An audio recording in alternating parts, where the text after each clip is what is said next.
अस्सलामुअलैकुम नाजरीन, मैं हूं आपका होस्ट शेख मोहम्मद तैयब। शेखुपुरा के इलाका महल्ला रहमानपुरा से आपकी खिदमत में हाज़िर हूं। तकरीबन एक माह गुजर गया है, पानी की निकासी का मसला बहुत ही शिद्दत इख्तियार कर चुका है।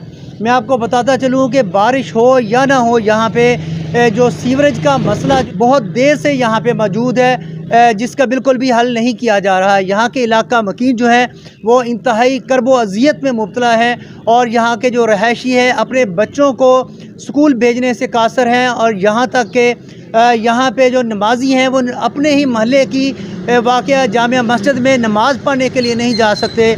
ये सूरत हाल है।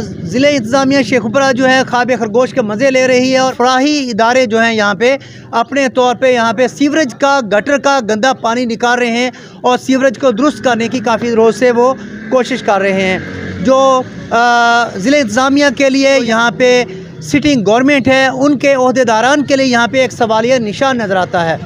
अभी हम आपसे बात करवाएंगे यहाँ के मकामी शहरियों से।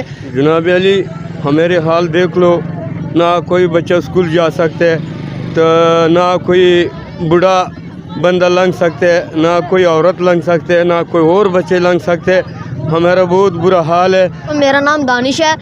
यहाँ हम पानी इतना जमा हुआ है, हम ना स्कूल जा सकते हैं, ना हम कहीं भी नहीं जा सकते। यूनिफॉर्म भी गंदी हो जाती है, हमारे शूज़ भी बहुत गंदे हो जाते हैं। रहमानपुरा सिटी शेखुपुरा की सबसे बड़ी यूनियन कौंसिल है। यहाँ पे लाख सवा लाख वोट है। एमपीए मियाँ जलील शरकपुरी हैं जो यहाँ के, वो तो यहाँ पे बिल्कुल भी चक्कर लगाने से भी कासर हैं। हम जाएं तो जाएं कहाँ? ये छोटे छोटे बच्चे देखें बीमार पड़ रहे हैं इस गंदे पानी की वजह से। वज़ीर आज़म साहब, वज़ीर आला साहब, यहाँ की ज़िली इंतज़ामिया, नाअहल इंतज़ामिया, करप्ट इंतज़ामिया, और जो आप फंड दे रहे हैं शेखुपुरा ज़िला को, ये फ़ंड कहाँ पे लग रहा है? वज़ीर आला उस्मान बुज़दार साहब, आपसे मोहतबाना इल्तमास करते हैं, महल्ला रहमानपुरा सिटी शेखुपुरा, ये तब्दीली के नाम पर हम लोगों ने वोट दिया था आप लोगों को। यहाँ के जो मकामी वज़ीर हैं और जो सिटी गवर्नमेंट के नुमाइंदे हैं, इस आवाम को रिलीफ फराहम करे ताकि इनका दीना मसला ये हल हो सके। अपने कैमरामैन टीम के साथ शेख मोहम्मद तैयब, शेखुपुरा।